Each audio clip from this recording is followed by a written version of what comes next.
pour les auditeurs de la radio préférée de votre radio préférée. Avant de rentrer dans le vif de notre émission, nous allons d'abord observer une minute de silence.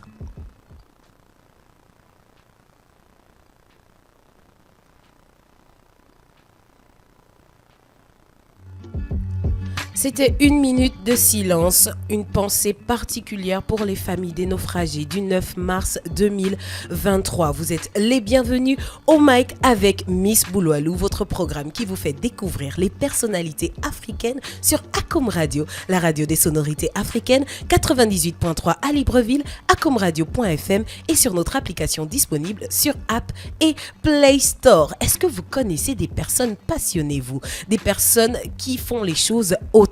Si vous n'en connaissez pas, je me ferai le plaisir de vous faire découvrir aujourd'hui dans votre émission un Gabonais qui brille par sa passion pour le cinéma. Pour la petite histoire, il fait son premier montage à 13 ans. Aujourd'hui, on le connaît pour ses films d'action, Opération Guindé ou encore mon préféré, Onomé, sur lequel j'avais d'ailleurs fait un article parce que c'est un gros coup de cœur, c'est un Marvel version gabonaise. Si vous ne connaissez pas, vous êtes obligé d'aller découvrir. Il revient tout fraîchement du pays des hommes intègres où sa dernière production, Le Chic, Le Choc et l'Échec, a été nominée au dernier FESPACO. Nous recevons aujourd'hui dans le plateau d'Acom Radio Jérémy Choua. Jérémy, bonjour. Yeah, bonjour à tous, bonjour Miss Bouloualou. C'est un régal et un plaisir d'être avec toi et d'être avec toute l'équipe. Toujours. C'est quoi les nouvelles, Jérémy? Tu reviens du Burkina Faso. Déjà, tu m'as ramené quoi? Si tu n'as pas ramené le beurre de karité, toi et moi, on commence la bagarre. Qu'est-ce que tu nous as ramené du Burkina Faso?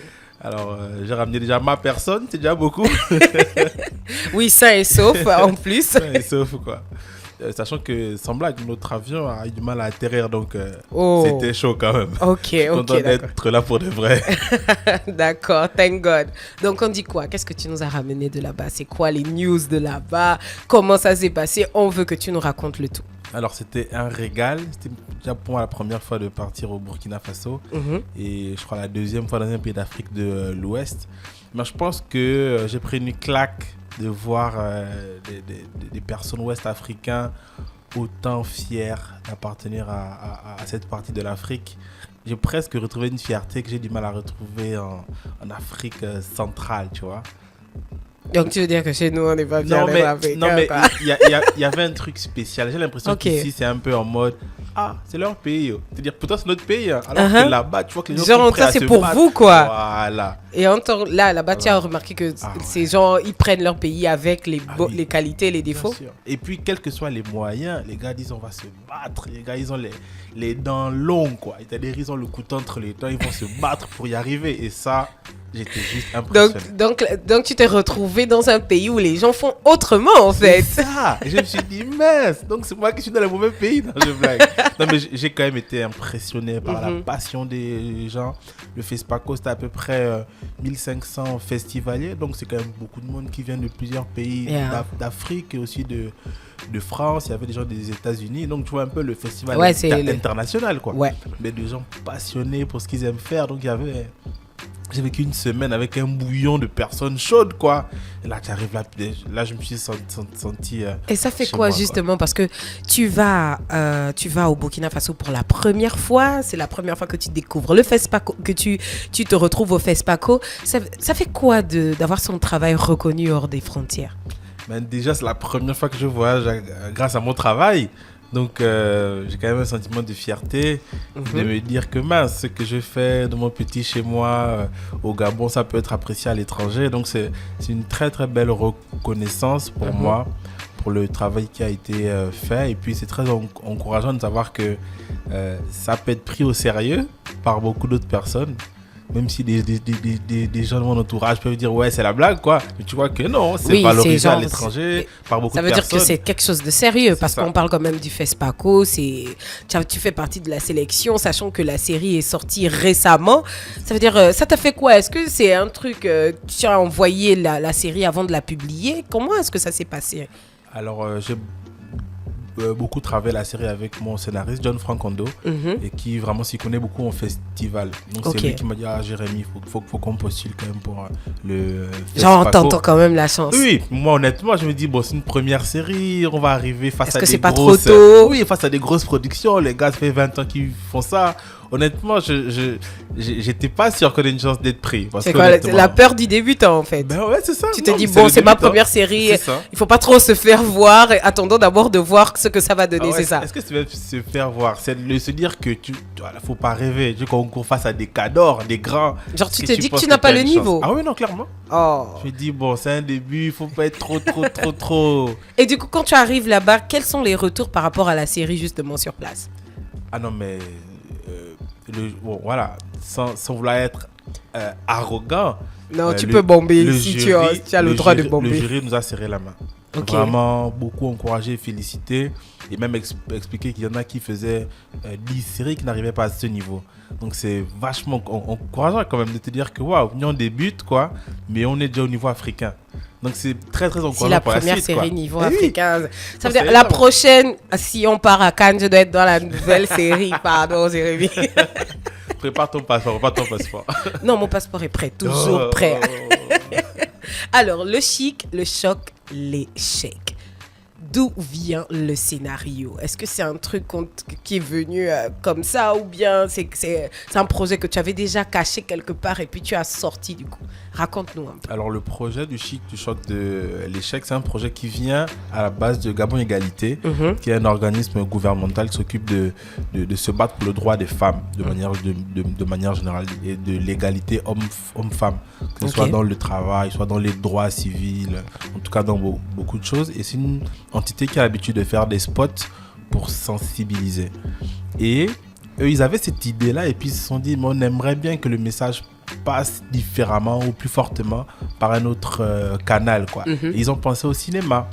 Et c'est comme ça, du coup, qu'ils viennent nous chercher en disant qu'on a un super projet, on aimerait que vous le... Voilà, c'est un projet, c'est écrit, c'est scénarisé par John Francando et on aimerait que vous le rendiez dramatique, quoi. Ok. Donc, c'est là où ils ont dit, bon, nous, le drame, ça nous connaît. On aime ça, là. Le cinéma, c'est notre truc. Donc, comme ça qu'on a récupéré le projet et qu'on l'a rendu dramatique, quoi, pour faire du cinéma. Pour que ce soit pas juste un spot de sensibilisation. Parce que ce soit la colorimétrie, tout ça, on sent que c'est dramatique. Pourtant, je suis pas très fan de ce qui est dramatique parce que ce que j'ai aimé avec ça, c'est que la série ressemble beaucoup à un concept de MTV Sugar, qui s'occupe de faire de la sensibilisation sur le VIH/SIDA et qui permet aussi de valoriser, de vulgariser toutes les méthodes qui permettent de vivre aujourd'hui avec la maladie. Mais parlons d'abord du casting. Comment ça s'est passé? Je ne sais pas pourquoi tu m'as jamais appelé pour le casting de la série. Donc, comment est-ce que le casting s'est passé? C'est vrai que beaucoup de gens me disent qu'ils n'ont pas eu l'information. Oui, parce qu'on a rien vu. Moi, je suis connectée sur tous tes réseaux et on n'a pas vu. Je n'ai pas vu ou bien peut-être j'ai zappé. Donc, comment ça s'est passé? Surtout le casting et le choix du cast final. Comment ça s'est passé? D'accord. Pour me laver de tout soupçon, je à dire qu'en tout cas, la fiche a été publiée sur la page de Choix Production. Okay. C'est vrai qu'on n'est pas passé par la télé parce qu'on n'a pas encore de lien suffisamment puissant. Mais en tout cas, on a publié la fiche. Il y a eu 300 personnes qui se sont inscrites. Il y a à peu près 170 personnes qui sont venues sur place. Du coup, on a fait le casting. Ça s'est très très bien passé. C'était quand même fatigant parce que ça fait beaucoup de monde à voir. Chacun fait à peu près. Là, tu as senti comment ça se passe à Hollywood là. Ah ouais, non. Et encore, les autres là-bas, je dirais, ils ont des fois 1000 personnes pour un seul rôle. Donc c'est immense, quoi. C'est vraiment des équipes qui se relaient, quoi. Et donc, voilà, il y a eu des personnes qui sont présentées. J'étais moi en direction de casting avec Florine Chua, la productrice. Et franchement, ça s'est très très bien passé. On a vu beaucoup de pépites. Des talents bruts. Et donc, si les gens regardent la série, ils vont se rendre compte que des fois, pour je dirais 90%, c'est que la première fois qu'ils passent à la télé. C'était leur premier plateau, quoi. Donc, mais je suis quand même fier de savoir qu'il y a quand même beaucoup de talents bruts au Gabon. Et beaucoup de gens, je pense, ont peur de se lancer parce qu'ils ne savent pas trop bien, parce que le domaine n'est pas encore développé. Qu'est-ce qu'on va en penser? Est-ce que devenir acteur, ça paye? C'est ça. Est-ce que ça va être une production sérieuse? Est-ce qu'on va devoir me déshabiller? Moi, j'ai beaucoup de trucs comme ça. Oui, justement. justement, parce qu'il paraît que quand tu es acteur, il faut que tu puisses te déshabiller et tout ça. Et justement, on parle de cinéma, d'acteurs et d'expérience. Tu as Jean-Yves Mpaka dans ton casting. Comment tu as fait? Ça veut dire, parce que moi, je me suis dit, bon, si c'est le grand Jean-Yves Mpaka, c'est sûr que bon, lui, c'est lui le papa gabonais par excellence. Et puis lui, on l'a appelé directement. Est-ce que lui aussi, il a fait un casting, par exemple? Alors, Jean-Claude Mpaka, c'est la seule personne que je n'ai pas appelé. Que je veux dire qu'il n'est pas venu passer le casting parce qu'il ne vit pas à Libreville. Il a un toum, donc pour le déplacer, c'est pas évident. Moi, je l'ai rencontré sur le plateau de Mami Wata, où c'est Samantha Bifo qui avait réalisé. J'étais assistant image dessus, 4e assistant. Et en fait, je l'avais rencontré, on avait bien accroché. Donc, je l'ai beaucoup vu jouer déjà, quoi. Donc, lui particulièrement, je l'ai appelé pour dire voilà, Jean-Claude, on s'était vu un peu, je sais pas si tu te rappelles de moi, quoi. Voilà, je connais ton talent et voilà, si j'aimerais bien que tu viennes nous apporter ton expérience. Ah oui, parce que lui, c'est vraiment c'est un monument. Ouais, c'est un monument. Du cinéma africain. Et franchement, surtout le dernier épisode, il a tellement l'attitude du papa gabonais type. C'est vraiment le gabonais par excellence. Alors, 10 épisodes. C'est peut-être peu pour nous les téléspectateurs, mais combien de temps ça prend pour tourner toutes ces images-là? Alors, pour 10 épisodes, les épisodes font à peu près 26 à 35 minutes. Entre 26 et 35, le dernier fait 45 minutes. Ça nous a pris 2 mois pour tout tourner. On a eu à peu près 1 mois et demi de préparation. On a eu près de 4 mois de tournage, de montage, quoi. 4 mois de voilà, montage. C'est-à-dire que pour la série, en vrai, nous a coûté à peu près 8 mois. 8 mois ça veut dire que c'est le montage qui est plus long que tourner. Ah oui, c'est long, oui. Waouh. Le montage, c'est plus long. Donc, pendant 1 mois de préparation, qu'est-ce qu'on fait? On répète avec les acteurs. C'est ça. On donne les scénarios à tout le monde. On essaie d'évaluer les différents lieux. Là, il y a à peu près une 40aine de lieux différents. Donc, il faut trouver les lieux, il faut appeler. Ça, c'est souvent le rôle de la productrice exécutive, de son directeur de production. Ils vont chercher, on a besoin d'un hôtel. Ils vont taper à plusieurs portes. Ah, le prestige, le fameux prestige. Et donc, en fait, c'est pas évident. Du coup, c'est un gros boulot. Même là, on a dû le faire en un temps assez record parce que... il fallait produire la série. Ouais. Mais sinon, ça prend même encore plus de temps, quoi. Ouais, c'est pas rien, c'est 10 épisodes et tu nous parles de 8 mois. Ça veut dire que si tu dois nous faire une série de 30 épisodes, ça veut dire qu'on va à 1 an de tournage, ou bien ce sera en simultané parce que là... Non, c'est quand même long. En vrai, c'est quand même long. On n'imagine même pas le travail qu'il y a beaucoup de boulot. 4 mois de montage, eh ben dis donc, 4 mois devant les écrans et tout. Et du coup, toi, ta vision, parce que c'est quand même un gros projet qu'on t'a confié et tout, ta première série, quel était le message qui était important pour toi de passer à travers cette série-là? Moi, je pense que le premier message, c'était vraiment de conscientiser sur plusieurs comportements. On vit dans une société et tout le monde voit les choses, mais le fait de le mettre en vidéo et en image sur un écran, je pense que ça fait en sorte que chacun peut remarquer plusieurs comportements. Je pense que, bon, je ne peux pas trop en dire sans trop spoiler, mais en tout cas, il y a plusieurs comportements, que ce soit des jeunes filles, souvent, des fois, très pauvres, qui, voyant l'argent les billets qui brillent, je veux dire, prennent souvent le chemin de la facilité. Il y a aussi les hommes, nous, bien qui ont pas mal d'argent, une position assez élevée dans la société, profitent du coup de la naïveté des jeunes filles pour satisfaire leurs désirs. On a les parents aussi qui peuvent être retraités ou qui n'ont pas préparé leur retraite. Après, du coup, on pousse les enfants à faire des choix qui ne sont pas évidents. Le but, c'était vraiment de montrer un peu toutes ces couches de la société-là et puis voir dans quelle situation les uns et les autres peuvent se mettre, quoi. Ouais. Et de sensibiliser sur le fait qu'il faut éviter de se retrouver dans ces situations-là parce que ça peut avoir des répercussions sur notre vie. Moi, j'ai une question. Est-ce que 10 épisodes, c'était pas trop peu? C'est comme si tu nous avais donné, genre, l'entrée seulement et tout. 10 épisodes. En fait, à la fin du 10e, tu sens que non. Est-ce qu'il n'y a pas l'épisode bonus? Comment c'est ça la fin de la série et tout? Après, faut dire aussi que, imagine quand même, on me confie 10 épisodes à faire alors que j'en ai jamais fait. Donc, je veux dire, même pour Gabon Égalité, c'était très culotté de le faire. Ok. Et je veux dire, même pour eux, ils peuvent pas se dire qu'elle va te confier 50 épisodes comme ça alors que tu n'en as jamais fait. Donc, c'était un défi, c'était un pari. moi j'avais la pression de me dire je veux bien le faire. C'est important de bien le faire pour honorer aussi le culot qu'ils ont eu de confier ça à une équipe jeune. L'équipe était 100% jeune, l'équipe avait un moyen d'âge à peu près 30 ans et l'équipe était à 100% locale, donc que des Gabonais. C'est des choses qu'on ne voit jamais. Même pour les gros films qu'on a vus, ou bien les grosses séries, c'est-à-dire on fait venir les techniciens de l'étranger. Et donc là, je peux dire avec fierté, quand même la première série confiée à des jeunes Gabonais. Ouais, je dirais donc c'est quand même un défi. Et même pour eux, tu vois, je comprends qu'ils donnent d'abord une saison. Et en plus, ils ont dit, voilà, on donne une saison d'abord. Et on voit par la suite. Donc, ça veut dire qu'il y aura une saison 2. Parce que c'est ça l'information que nous, on voulait là. Parce que, non, en fait, j'ai regardé le 10e épisode. J'ai dit, non, ça ne peut pas terminer. C'est pas possible. C'est pas possible. Ça peut pas terminer comme ça. Donc, il y a une deuxième. Est-ce qu'il y a la saison 2 ? Et, chers auditeurs, attends, avant de répondre, s'il vous plaît, écoutez très bien ce que Jérémy Tchoua va dire. Parce que ce qu'il va dire là, s'il ne réalise pas, on va le persécuter. Donc, il y a une deuxième saison ou pas ? Alors, j'ai la pression du coup de répondre comme ça, mais ce que je dirais, si tout le monde m'écoute bien, je pense que je vais dire ceci.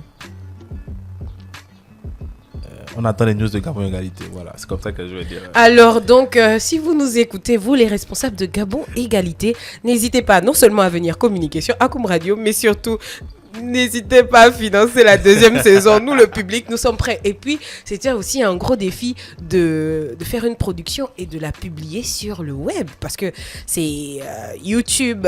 Les Gabonais sont habitués à YouTube pour les clips de nos artistes. Mais là, tu as booster des Gabonais à aller découvrir une série gabonaise produite 100% au Gabon et sur une plateforme gabonaise et surtout sur YouTube. Waouh, quand on regarde les chiffres, c'est plus de 20 000 vues quand même.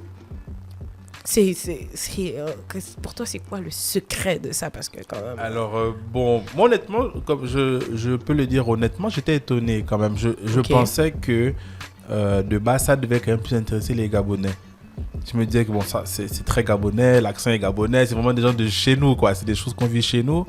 Et le fait de les mettre sur YouTube, en fait, j'ai vu que des gens écrivaient de partout, du Congo, du Cameroun, du Sénégal, du Mali. Puis les gens disent que ouais, on vit la même chose, quoi. Ce sont des réalités de chez nous aussi. Là, j'ai mesuré, après coup, seulement la portée universelle du travail qu'on faisait. J'ai même des amis, du travail qu'on avait fait, quoi. J'ai même des amis qui vivent en France, ils m'ont dit waouh, la série est géniale. Et je me suis dit mince, ça parle à des Français, ça parle à d'autres Africains. Et je vois que ce sont des comportements qu'en fait beaucoup retrouvent dans différents pays, quoi. Et donc le fait qu'ils soient sur YouTube, et ça encore, c'est bon, moi je suis très très content. C'est quand même l'initiative du Gabon Égalité. Je suis quand même très très content de voir à quel point ça peut être autant universel. Donc, je crois que là, au total, la série, sur les 10 épisodes, la série a cumulé pour l'instant près de 700 000 vues. Oui, c'est un truc... En fait, c'est un truc fou parce que quand je regarde là, et l'épisode le plus regardé, c'est le 2e épisode. C'est-à-dire qu'il y a plus de 230 000 vues. C'est quand même fou, hein. C'est quand même fou parce qu'on sait qu'on a beaucoup de programmes gabonais, parce qu'on sait qu'il y a beaucoup de réalisateurs gabonais qui essayent de se débattre un peu et avoir ce score-là, surtout sur YouTube, parce que sur TikTok, je pense que c'est possible parce que TikTok est beaucoup plus accessible, mais YouTube quand même, parce que moi je me rappelle en général quand nous on fait les vidéos, les créateurs de contenu, quelqu'un te dit ouais mais toi tu es sur YouTube, le forfait et tout, et là quand même, là les Gabonais ont le forfait ou les Gabonais squattent le wifi, parce que là, je crois il y a 2 options et justement on voit beaucoup de commentaires, beaucoup de commentaires. On va quand même en lire quelques-uns. Je vais lire un commentaire comme félicitations à tous les acteurs, cette série reste pour le moment la meilleure dans l'histoire du Gabon, selon moi. C'est juste waouh. Une autre personne nous dit cette série doit être diffusée dans les établissements à titre d'enseignement sur le comportement sexuel responsable à adopter. Une autre personne ajoute Edwige a beaucoup de chance d'être aussi bien entourée. Tous ont été bienveillants avec elle, c'est incroyable, elle n'a pas tout perdu. Et un dernier commentaire qui nous dit enfin une série totalement gabonaise qui captive réellement. Franchement, chapeau à toute l'équipe, le jeu des acteurs, la qualité de l'image, la qualité du son, l'histoire. Cette série véhicule tellement de messages et de conseils, surtout nous les jeunes d'aujourd'hui. Merci beaucoup. Qu'est-ce que ça te fait d'écouter ce genre de commentaires? Moi, je me régale. Franchement, mon grand frère, mon frère aîné disait que moi, j'étais il disait qu'il y avait deux types d'artistes. Des artistes qui font de l'art pour eux-mêmes, puis des artistes généreux qui font de l'art pour le partager. Il me classait dans cette deuxième catégorie d'artistes, quoi. C'est-à-dire le travail que je fais, ben, c'est pas juste pour qu'une poignée de personnes le voient dans un festival, quoi, mais c'est que pour le partager à tout le monde. Donc, et tu as toujours fait ça, en fait. Parce que aujourd'hui, on parle de la série, mais moi, je t'ai découvert avec des vidéos de mariage et je me suis dit, le gars là, et je préfère déjà te dire ça, c'est toi qui dois faire la vidéo de maman, quel que soit le temps, quel que soit comment tu seras occupé, on va arranger pour que ce soit toi qui fasses le film de mon mariage. Parce que justement, c'est cette émotion-là que tu partages, et dans l'émotion que tu partages justement dans ta réalisation, il y a la scène d'Edwige à la fin, franchement. La scène du cri. La seule question que je me suis posée sur cette scène-là, c'est pourquoi il n'y a pas le son. Pourquoi on ne l'écoute pas crier? Parce que lorsqu'on voit comment son visage se décompose et qu'elle se met à crier, je me suis juste dit, Jérémy, le son est où? Le son est où? Parce que je me suis dit, non, là, on a besoin du son. Il faut que, hormis l'image, il fallait qu'on ressente justement. Et parlons un peu d'Hilda Marion, parce que franchement, c'est une révélation. J'avais déjà vu Hilda Marion dans certains petits projets télévisés, mais là, Hilda Marion, c'est waouh. Est-ce que tu t'attendais à ça? Parce que c'est elle l'actrice principale, et franchement, on a découvert vraiment une émotion, la tristesse, mais surtout cette scène de la fin. Ça a été franchement mon coup de cœur. Vraiment, vraiment, vraiment. Je spoil même déjà l'article que je dois faire, mais franchement, comment vous vous retrouvez à avoir ce résultat-là? Parce que justement, travailler avec des acteurs, c'est aussi ça. Pouvoir arriver à ce résultat-là. Raconte-moi, vous avez tourné combien de fois la scène? Je ne dirais même pas beaucoup, parce qu'elle est extrêmement douée. Ok. C'est une jeune femme déjà qui a interprété le rôle d'une adolescente. Donc c'est pas facile, il faut avoir des mimiques de jeunes filles alors que tu es adulte, quoi. Ouais. Elle est médecin, je veux dire, c'est quelqu'un qui a fait ses études, mais tu l'as fait une adolescente de lycée, et dans le casting, elle a joué, elle a interprété. Je lui ai donné un texte à faire, quoi, et j'ai été bluffé, clairement. Il y a beaucoup d'actrices et d'acteurs que je suis via les réseaux sociaux. C'est-à-dire, je vois un peu les travaux qu'ils font, je regarde un peu. Je n'avais jamais vu faire un travail, dramatique comme ça, où il faut que ce soit dur. Et j'ai été bluffé. Donc, honnêtement, Hilda Marion, c'est une personne qui m'impressionne, et je pense qu'elle gagnerait vraiment à être connue même à l'international. Et c'est peut-être une porte ouverte pour elle, parce qu'elle est médecin aujourd'hui, elle est aussi actrice, et franchement, je me suis demandé parce que connaissant les horaires aléatoires des médecins en général, je me suis dit, où est-ce qu'elle a trouvé le temps pour pouvoir jouer toute cette série-là? Parce que ça a toujours été la question que je lui posais. J'ai dit que, mais toi, tu fais comment, en fait, entre ton travail et tout, parce qu'elle est aussi à plein temps médecin. Et donc, parlons aussi de la musique, parce que j'ai vu que tu as mis des musiques gabonaises, j'ai entendu Troy. J'ai vraiment vu que tu as voulu nous produire quelque chose vraiment de 100% gabonais, même dans les plus petits détails. Et puis, on va parler des images aériennes, parce que si tu te souviens, je t'ai tagué sur quelque chose sur Insta. Oui. Je t'ai demandé, Jérémy, ça c'est où? Parce que j'avais du mal à reconnaître l'image. En fait, je suis restée là, j'ai replay plusieurs fois, et je me suis dit, Jérémy a capté l'image là où, à quelle heure, et pourquoi nous on n'a pas cette image là de Libreville? C'est vraiment, j'ai l'impression que tu nous as présenté un autre Libreville, c'est pas le Libreville dans lequel nous on vit. C'est impressionnant. Moi-même je suis pilote de drone, quoi, et Libreville vu d'en haut c'est complètement différent. Ok. Il y a beaucoup, moi j'habite en Zayan, à Fingoudron, il y a beaucoup de prises de vue de la série Sanzayan. Wow. Je veux dire, en allant vers le rond-point ou bien en partant vers Montalier. Et en fait, quand tu fais un plan comme ça, une petite musique salsa ou bien de Landry et Fouta, tu as l'impression que tu es dans les favelas, quoi. Et en fait, c'est fou à quel point on peut mentir et se balader avec l'image, quoi. Et Libreville est magnifique. Je veux dire, vu de haut comme ça, là, la scène de la nuit, c'était vraiment à plein ciel. Oh non, la scène de la nuit, j'ai dit non. Déjà, j'étais dans la nuit, j'ai dit, ça c'est où? Parce que moi, je suis souvent rentrée au Gabon dans mes voyages la nuit, et puis j'ai dit, non, moi, j'ai jamais vu Libreville comme ça, en vision aérienne. Jérémy doit me dire exactement où il a pris ça. Et j'ai remarqué, il y a la sauce créole qui est avec vous, il y a beaucoup de petits endroits. Est-ce que la collaboration a été facile avec toutes ces entreprises gabonaises? Alors, c'est pas évident même pour eux. Je pense que ça sera plus facile à l'avenir, parce que pour beaucoup, ils ne nous connaissent pas. C'est-à-dire ils n'ont pas idée du résultat de ce que vous allez faire. Donc beaucoup d'entreprises nous ont plutôt vu comme vous nous embêtez quand même, tu vois. Ouais, c'est genre il n'y a pas de confiance parce qu'on ne vous connaît pas encore, vous n'êtes pas encore connu et tout. Est-ce que là, Gabon Égalité, l'image de Gabon Égalité vous a aidé quand même parce que j'imagine que quand tu viens à dire à quelqu'un non, je veux tourner mon film dans ton resto et quand tu dis Gabon Égalité veut tourner le film dans ton resto, je crois que c'est pas la même chose.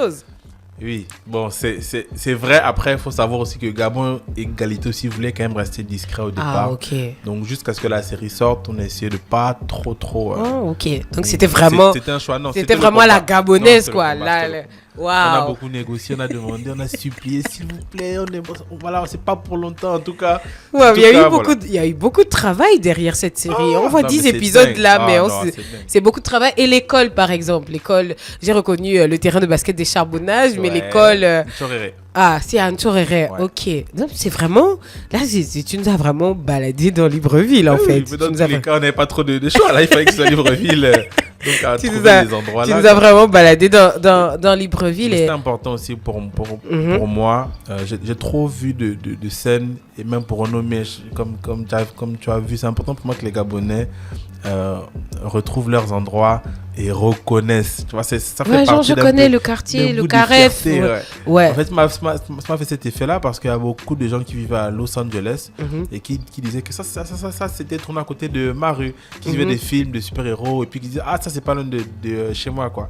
Et je me dis c'est quand même dommage que nous on se reconnaisse pas dans les films qu'on regarde. Square et tout, on n'est pas Madison Square, tout ça. En fait, tu vois des films mais tu ne reconnais rien. Et donc je me dis j'aimerais moi dans mes productions que les gens se disent que ça se passe à côté de chez moi, ça s'est passé là, il y a un sentiment de fierté de dire que c'est pas que chez les autres, quoi. Au Gabon aussi on peut avoir ça. C'est pas que chez les autres. Il y a Onomé parce que le truc c'est que toi tu nous produis des trucs, on se demande mais c'est quand la suite, parce que Onomé en principe quand tu as fini Onomé en principe il devait avoir une suite parce que pour ceux qui ont suivi Onomé, vous savez que la fin du film nous dit qu'en fait il va se passer quelque chose après. Pour ceux qui n'ont pas regardé, allez-y sur la chaîne YouTube de Tiwa Production. Donc Onomé, à quel niveau tu vas nous sortir une suite finalement ou pas, parce que tu nous dois beaucoup, hein, Jérémy, tu vois, on t'a laissé la période de Covid, tout ça, tu nous dois beaucoup. C'est vrai qu'à force, il faut te dire aussi que j'ai été beaucoup influencé dans ma jeunesse par les films d'action qui passaient à la une. Donc Tango et Cash, Rambo. Non seulement les films d'action qui... Mais beaucoup aussi les telenovelas, notamment Marimar. Attends. Donc, tu as été influencé par les films d'action. Et, ok, donc, Marimar. Marimar. Comment ça, en fait? Je sais pas si vous connaissez même Sunset Beach. Oh oui. À la fin de soit Marimar, soit Sunset Beach, à la fin de l'épisode, et si tu ne regardais pas la suite toi-même là-bas, tellement tu restais comme ça sur la fin, et tu m'as toujours... À l'époque, il n'y avait pas le replay en plus. Non, et donc quand tu finis, en fait, tu m'as toujours tellement beauté, motivé, j'ai kiffé ça. Et de manière générale, j'aime laisser une fin ouverte à mes œuvres pour que s'il y a une possibilité, il y a la possibilité. Non, mais tu es obligé de nous faire la suite. Après, il faut savoir aussi quand même qu'Onomé, c'était un film produit par moi-même.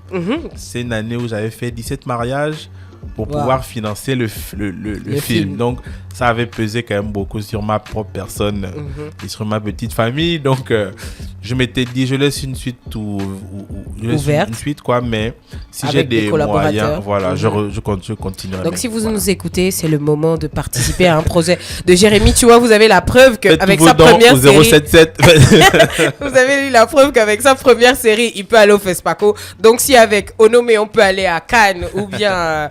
Non, nous on veut les Oscars, là. Vous voyez, nous, on veut les Oscars. Vous imaginez, premier Gabonais à prendre un Oscar et tout. Et puis, je voulais te poser une question. Tu es DC ou tu es Marvel? Plutôt Marvel. Ok, d'accord. Il y a une scène là, il faut quand même qu'on parle de la scène là. C'est la scène du chill là où vous avez rempli la table. Je me suis dit que ça c'est le chill de 4 personnes ou c'est le chill de 15 personnes. La scène va trop faire. Mais tu remarques beaucoup de choses quand même. Non, ça fait partie de mon travail. Et justement, comme je t'ai dit que je veux écrire un article dessus, je me suis dit non. Il faut quand même... Moi, je regarde tous les détails. Je me suis dit non, Jérémy, non. Ça c'est le chill de 4 personnes. Alors, l'histoire se passe quand même chez une big, donc il fallait quand même qu'elle monte quand même son statut, bien sûr.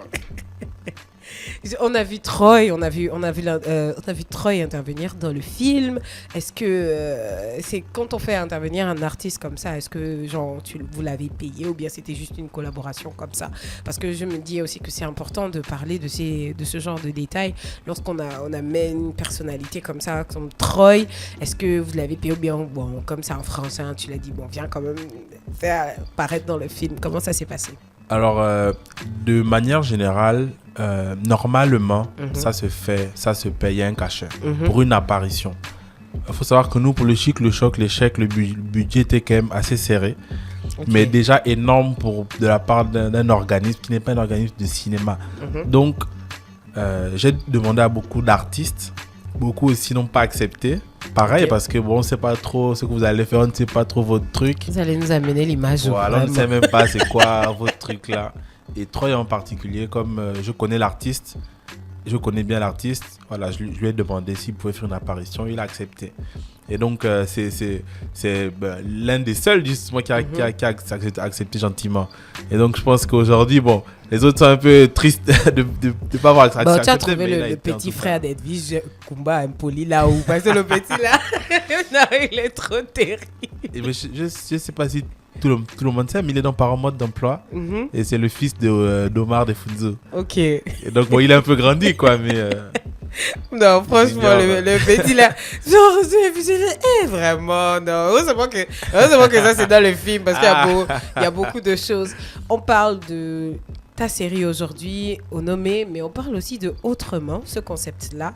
Et je me suis demandé, quand je suis repassée, je me suis dit, mais autrement, qu'est-ce qui s'est passé avec Autrement? Est-ce qu'il y aura une suite? Je te dis, toi, il y a un problème. On se pose toujours la question de, c'est quand la suite? Pourquoi tu nous laisses toujours sur notre fin? Il n'y a pas un truc là où on se dit, non, là, c'est fini, et puis c'est fini. C'est même avec Opération Guédé, c'est la même chose. À la fin, il y a toujours, genre, le bandit qui revient, genre, on se dit que, non, là, il y aura la suite et tout. Donc, mais Autrement, on va parler d'Autrement parce que Autrement, c'est quand même un concept fort que tu as amené. Le fait de vivre dans nos conditions et de pouvoir faire les choses autrement. En 2021, tu me disais que toi, quand tu es revenu au Gabon, tu essayais de vivre dans une bulle avec ta femme, parce qu'on va aussi parler d'elle tout à l'heure. Tu disais que tu vivais dans une bulle. Je ne sais pas si tu vis toujours dans cette bulle-là, du coup. Et est-ce qu'aujourd'hui, c'est beaucoup plus facile pour toi de faire les choses autrement? Est-ce que tu te dis que c'est parce que tu as fait autrement que tu arrives aussi là, aujourd'hui? Alors, juste pour dire un mot sur Autrement, la série, c'était vraiment pour répondre à la question que moi, j'ai trouvé très fataliste au moment de revenir ici en 2016. On va encore faire comment? Tout le monde disait, on va encore faire comment? Genre, le pays est comme ça. Le contexte est comme ça. Beaucoup de gens m'ont même dit que dans le domaine de l'image, tu vois, ici, là, tu ne peux pas. Je veux dire, le contexte est vraiment pourri, le contexte est vraiment nul, quoi. Et donc, ça ne sert à rien. Tu ne peux pas changer. Il n'y a rien à faire, quoi. Voilà, on va encore faire comment? Des trucs tellement défaitistes que j'ai voulu montrer des personnes qui font autrement et qui répondent autrement à la question, on va encore faire comment?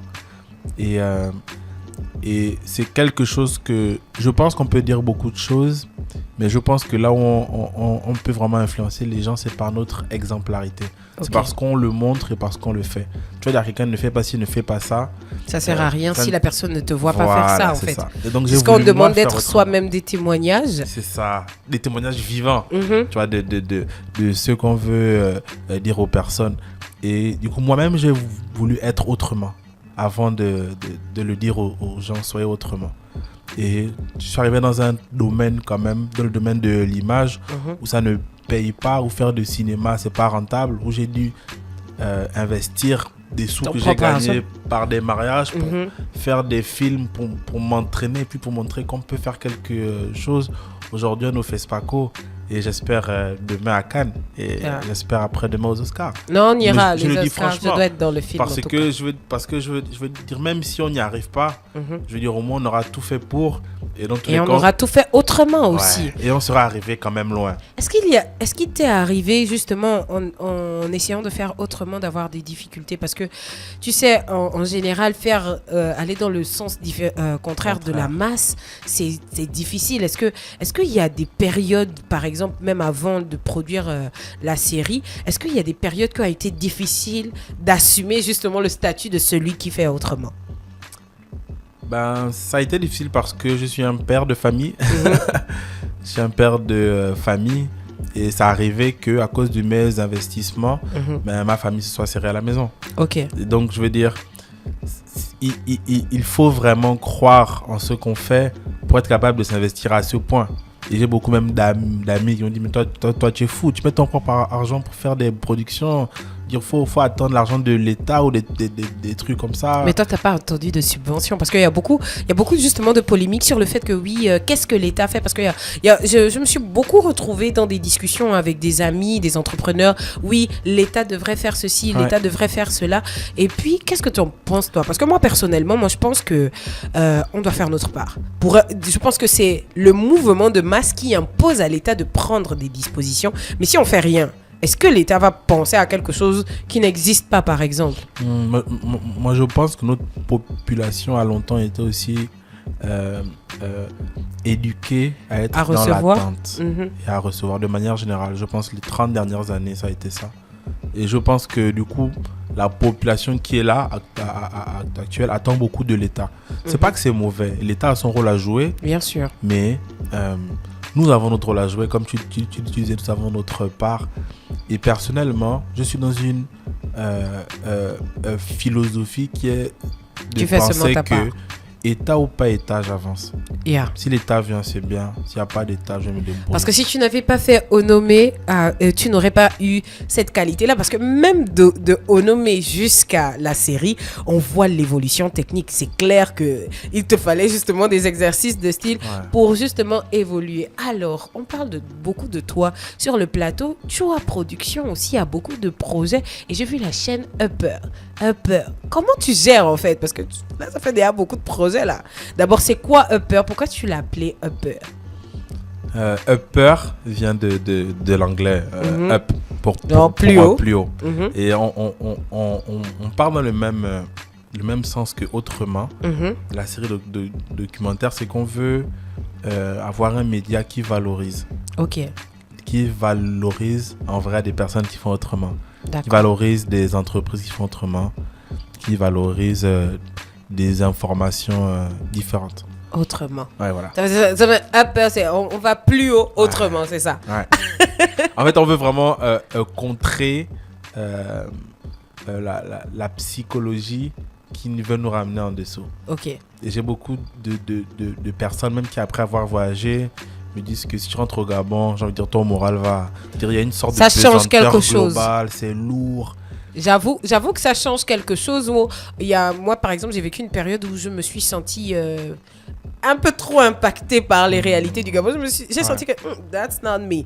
Et du coup, il fallait que je me ressente sur moi et sur mes projets, ce que je voulais faire, pour me dire non, à la base, je ne suis pas comme ça, donc je ne peux pas. Mais j'avoue que c'est un peu difficile. Alors... C'est quoi la vie de Jérémy hors plateau? Quand Jérémy n'est pas sur un plateau, devant un écran en pleine réalisation, qu'est-ce que Jérémy fait? J'aime beaucoup la musique. Ok. Je suis musicien. D'accord. Je joue beaucoup de la guitare, de la basse. J'ai pris des cours de batterie, un peu de piano. Wow. Donc j'écris, je compose. Et je me laisse notre vie. Et justement, parlons aussi de musique, les compositions. J'ai vu qu'il y a Giscard 16 avec qui tu as collaboré, parce que même les fonds sonores et tout, c'était de l'original. C'est vraiment un produit original en fait, la série. Et franchement, moi je t'encourage à continuer comme ça. Je vous encourage aussi à contribuer, parce que j'imagine que ça coûte cher, parce qu'on n'en parle pas beaucoup, mais il faut quand même nous dire combien ça coûte de travailler dans le cinéma, parce que si tu dis que tu as dû sacrifier tes revenus pour produire Onomé, et là c'est vrai que tu as eu un financement, mais forcément, il y aura d'autres projets. C'est que c'est vraiment coûteux, en fait, le cinéma. Ah, ça coûte très très cher. On était à peu près une quarantaine de personnes à bosser sur ce projet-là. Donc 40 personnes. On voit l'image du gars qui dit relax au restaurant. Il faut savoir qu'il y a 40 personnes autour de lui qui font les éclairages, qui font le maquillage, qui font les costumes. Le son et tout. Et donc c'est énormément de personnes. À ça qui bouffent de l'argent aussi parce que pour que tout soit bien fait, il faut qu'il y ait plusieurs spécialités sur place et tout le monde est payé à la semaine. Donc c'est un budget. Alors, parlons de la productrice qui n'est plus à présenter. C'est notre belle-sœur là. Je pensais à elle ce matin et puis je me suis dit non, normalement on peut plus dire qu'elle est au Tangani. Normalement, elle est déjà gabonaise. Elle a déjà eu beaucoup de temps au Gabon et tout. Florine, tu vois, qui est tout le temps avec toi parce que vous étiez aussi ensemble à Ouagadougou. Et du coup... comment ça se passe? Parce qu'en 2021, tu me disais que vous avez trouvé le moyen. Est-ce que ça a encore mieux évolué? Est-ce que ça a encore évolué, votre collaboration? Parce que être mari et femme et être aussi partenaire dans le business, est-ce que ça tient toujours? Ou bien il y a des jours où tu dis non, là, je pense que je vais changer de productrice. Non, c'est un équilibre à trouver. Je suis vraiment impressionné parce que c'est une productrice de talent.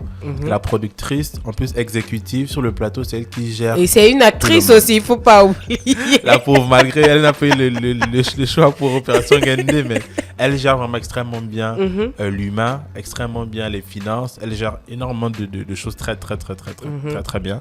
Et ce qui est, je dirais, exceptionnel d'être tombé sur une femme capable de faire tout ça.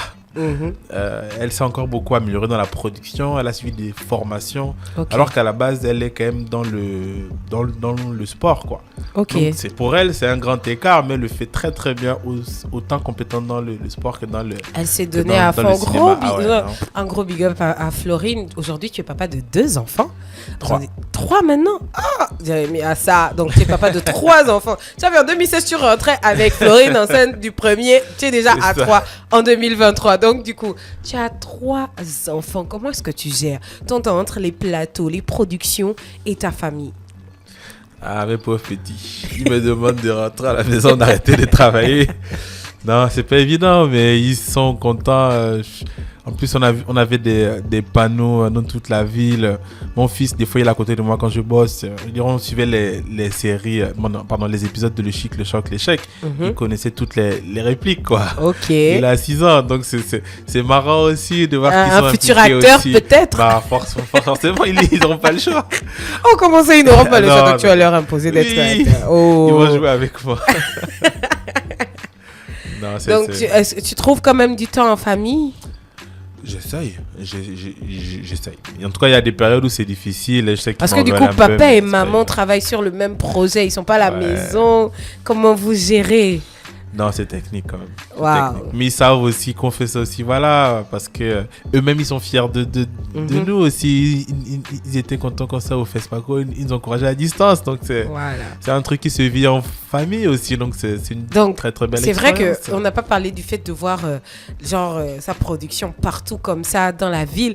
Ah ben, moi j'avais un sentiment de fierté, je me suis dit, ça c'est mon ami, j'avais mis, tu vois, et tout, genre voir ça et puis voir Hilda Marion que je connais aussi personnellement, me dire que oui, franchement c'est beau de voir ça sur beaucoup de panneaux et tout. Et puis tes enfants aussi ont vu ça, donc tu es fier là. Ben, je l'ai déposé les matins, tous les matins à l'école. À chaque fois qu'il passait, il criait la série de papa. Et donc ça fait quelque chose quand même que tes enfants s'impliquent dans ce que tu fais. C'est très important. Est-ce que c'est quelque chose que tu leur transmets? Parce que autrement, est-ce que c'est déjà quelque chose que tu leur apprends malgré qu'ils soient petits aujourd'hui? Oui. Ouais. Je pense que c'est pas évident quand même pour les parents, pour nos parents qui ont à peu près mes parents à peu près la soixantaine, moi la trentaine. Mais c'était pas évident pour leur époque d'accepter que leur fils puisse être différent. Alors que depuis mes 13-14 ans, j'essaie de dire que j'aime beaucoup l'image, je veux bosser dedans. On dit après. Et en fait, quand tu auras ton argent, tu vas faire ça. Voilà, une fois que tu auras un vrai travail, tu vois. Et en fait, la théorie du vrai travail. Et en fait, en tout cas, je veux dire, ça a été difficile pour eux du coup d'accepter ma différence, d'accepter ma créativité. Et en tant que parent, moi, j'aimerais tirer des leçons et pouvoir repérer dès le jeune âge de mes enfants ce qu'ils ont vraiment envie de faire et puis les de encourager. Je pense qu'en vrai, si j'avais démarré depuis longtemps, je serais beaucoup plus loin, tu vois. Donc pour toi, est-ce que tu penses que tu as perdu du temps? Ça t'a quand même servi? Dans tous les cas, ça sert toujours. Moi, je suis chrétien, tu vois, je pense que Dieu a un chemin pour chacun d'entre nous. S'il permet que tu fasses un grand détour, qu'il y avait quelque chose que tu devais prendre là-bas. Il y a des choses quand même sur la vie que tu as apprises, peut-être, là où tu n'étais pas encore complètement sur ta ligne, mais il y a forcément un apprentissage. Moi, je peux te dire que j'ai fait une prépa maths physique, tu vois, et le raisonnement scientifique, là, c'est-à-dire être bon dans le raisonnement scientifique, ça m'aide pour comprendre les ingrédients qui font qu'un film est bon. Je pense que c'est pour ça que j'avance vite, c'est parce que quand je regarde un film de haut vol, tu le décryptes de façon technique. Ouais, je dis ok, ça, si tu mets ça, plus ça, ça va être bon. Et alors que du coup, j'ai fait mon premier court-métrage en 2018, Et je viens en 2022, 2023, on fait une première série. Je pense qu'il y a un sens aussi, Je pense qu'il fallait que je passe par le chemin que j'ai fait là. Ah, tu étais un peu comme David qui gardait les moutons. Oui, c'est ça. Dans l'attente. Voilà, dans l'attente d'être appelé Marcel. Mais franchement, moi je suis trop fière. Moi je te dis, moi j'étais trop fière. Je me suis dit, non, Jérémy. Et puis je me suis dit, quand je regardais le dodo, vraiment, le gars il revient de loin. Et puis justement, c'est ça, mettre en avant ce qui se fait au Gabon. Et franchement, je pense que le pari a été réussi avec Ono, mais c'est du 100% gabonais et tout, vraiment, tout, 100% gabonais. Est-ce que ça a été difficile par contre de travailler avec des Gabonais? Parce que on entend beaucoup dire que c'est dur de travailler avec les Gabonais ne savent pas ce qu'ils veulent, ils sont en retard, ils sont machin, voilà, le légendaire retard. Est-ce que tu as vécu ça sur le plateau? Alors oui, bien sûr, j'ai vécu ça. Malheureusement, je suis quelqu'un de très sympathique, mais quand il s'agit de travailler, pour moi ce qui compte c'est qu'on fasse le travail, Okay. Donc je peux être très très dur, tu vois, sur le plateau, surtout que je suis vraiment pas quelqu'un de radin.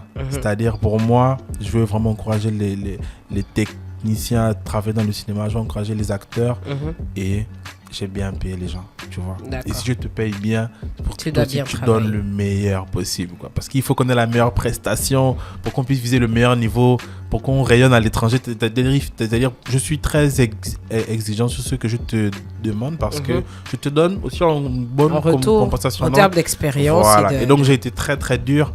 On a coupé les salaires des gens qui étaient en retard. Wow. Quand tu es en retard une fois, deux fois, trois fois, c'est coupé. C'est écrit dans le contrat que tu signes. Les personnes qui sont arrivées sur le plateau qui ne connaissaient pas. Et ils se sont améliorés ensuite. Ah, bien sûr. Les personnes quand le diable te coupe le diable, c'est fort. Mais c'est ça, en fait, j'ai envie de dire, c'est un peu triste qu'on doive en arriver là. Mais ça permet d'agir autrement, justement. Ça permet de faire comprendre que les gars, tu es payé parce que tu réponds à des exigences. Si tu ne réponds pas à tes exigences, mais du coup, c'est normal. Nous aussi, on ne répond pas correctement. Voilà. Non, c'est exactement parce ça. que c'est un échange aussi. C'est ça. Donc, du coup, c'est possible de travailler avec des Gabonais. Tu penses que c'est possible? Oui, bien sûr. C'est-à-dire, mais par contre, on part de très très loin parce qu'il faut qu'on rechange les mentalités. D'accord. Tu vois, j'ai bossé avec beaucoup d'acteurs qui sont arrivés qui pensent qu'ils sont bons. Ils disent que moi, j'ai bossé avec X, avec X. Et toi, tu as brisé. Tu sais comment tu les as brisés? Non, mais je veux dire, les gars, vous êtes bons par rapport à quoi? Par rapport à qui? Tu vois un peu, vous pensez être bon? Moi, être bon, je disais à beaucoup. Non, c'est la vérité. Je trouve la difficulté que tu ne peux pas t'améliorer si tu penses que tu es déjà arrivé. Oui. Et beaucoup de gens, ils pensent qu'ils sont arrivés. Et l'orgueil nous pousse souvent à nous dire non, je suis déjà assez. Oui, donc j'ai fait déjà 2 films là-bas, mais les films que tu as fait sont nuls. Donc, c'est pas parce que c'est pas ça à la télé que tu pensais être trop bon. Et c'est là où je trouve que les autres nous dépassent parce qu'ils s'améliorent à chaque fois, ils s'améliorent. Et ça, c'est très gabonais. Et pour moi, c'est la plus grosse difficulté de bosser avec des Gabonais, c'est qu'on estime qu'on est bon alors que les autres avancent. Et nous, alors, les gars, vous n'êtes pas bons. Même si vous êtes déjà à un certain niveau, continuez de bosser. Alors, si je te dis Darel Fololo, tu dis quoi? Oh, relax. Si je dis Tony Antounou. Alors, finesse, il me manque. J'ai dit qu'il me manque. Et si je dis Hilda Marion? Pépite. Gabon Égalité? Kilo. Et si je dis Florine Chua? My love. Alors, on veut savoir, c'est quoi qui arrive ensuite? Parce qu'on arrive à la fin de notre émission et on veut savoir c'est quoi la suite. Est-ce qu'il y a un truc qui arrive là en 2023 ou bien tu vas d'abord laisser mariner d'abord la série un moment? Qu'est-ce qui arrive? Ce qui est sûr, c'est qu'on est en écriture. Mhm. On est en écriture de plusieurs projets. Ok. Et notre grand défi, notre plus grande difficulté, c'est de réussir à trouver des fonds pour financer les projets qu'on a. Et donc, on est beaucoup dans la recherche de partenariats, beaucoup à l'étranger. Malheureusement, ceux qui financent encore beaucoup. Et on espère quand même que l'implication des autorités locales, c'est-à-dire va vous aider. Ouais, voilà. C'est-à-dire on attend beaucoup que localement ça se bouge plus. D'accord. Mais on prépare beaucoup de choses. Pour nous, ça a été déjà c'était une première série, donc on ne savait pas trop à quoi s'attendre. Là, on voit à peu près, ok, voici ce que ça nous demande comme charge de travail, voici ce qu'il faut qu'on améliore. Là, maintenant, on va passer aux choses sérieuses. Là, c'était que l'échauffement, là. Alors, ce n'était que l'échauffement. C'est sur cette phrase-là que nous, on va terminer notre émission. On n'oublie pas de dire merci à Maman Fallon derrière la caméra, à Mr. Mookie qui gère toujours aussi bien et à toujours la stagiaire d'Akoum qui nous assiste. Merci à vous, les auditeurs d'Akoum Radio, d'avoir été connectés avec nous dans notre échange au mic avec Miss Bouloalou. Moi, je vous donne un autre rendez-vous sur 98.3 FM. Akoum Radio, je dis bien, c'est la radio préférée de votre radio préférée. Donc, si vous avez une radio préférée là, ça veut dire qu'Akoum Radio, c'est la radio préférée de votre radio préférée. On dit un dernier mot pour dire au revoir. Ciao, ciao. Donc, on se retrouve prochainement et moi, je vous envoie plein de gros bisous.